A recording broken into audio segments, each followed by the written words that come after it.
wake-up call. For the Lord will not reject forever, although He causes grief.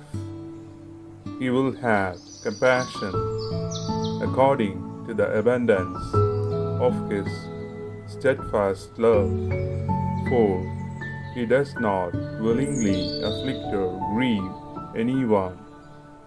The Book of Lamentations, chapter 3, verses 31 to 33. എന്തെന്നാൽ കർത്താവ് എന്നേക്കുമായി ഉപേക്ഷിക്കുകയില്ല. അവിടുന്ന് വേദനിപ്പിച്ചാലും തൻ്റെ കാരുണ്യാതിരേകത്തിന് അനുസൃതമായി ദയ കാണിക്കും. അവിടുന്ന് ഒരിക്കലും മനഃപൂർവ്വം മനുഷ്യമക്കളെ പീഡിപ്പിക്കുകയോ ദുഃഖിപ്പിക്കുകയോ ചെയ്യുന്നില്ല.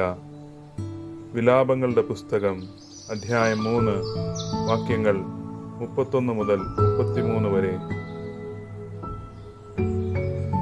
Good morning.